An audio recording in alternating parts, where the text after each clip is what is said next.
Michelle Branch burst onto the music scene in 2001, and she was everywhere.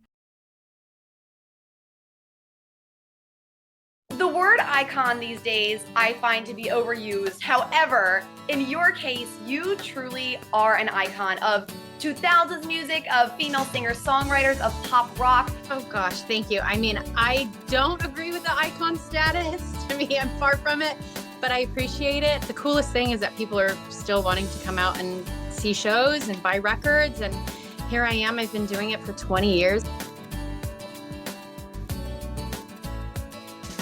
Her newest album, The Trouble with Fever, comes out on Friday.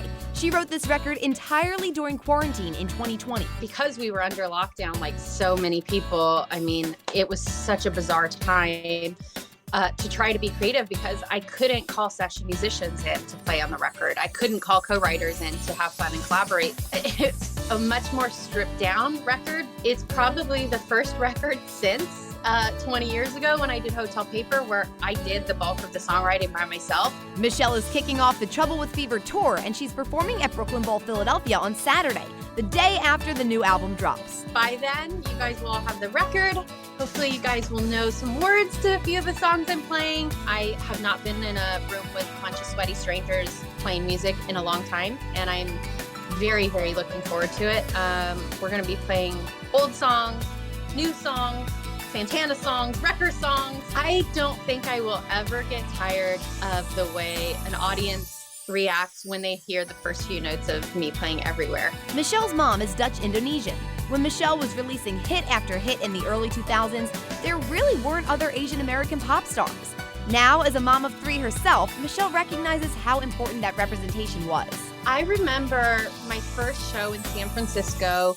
I pulled the bus pulled up to the venue, and my band and I were looking out the window to see a line of people waiting to get in, and we were shocked there was a line, and literally everyone in line seemed to be Asian, and I was kind of blown away at that moment. A comment that I would get often when I was meeting fans in those days was, "There's someone who looks like me." Like, this means so much to me. There is a fun TikTok trend, and I'm sure you've seen it, but girls like to use your songs and pretend they're in the end of a 2000s movie.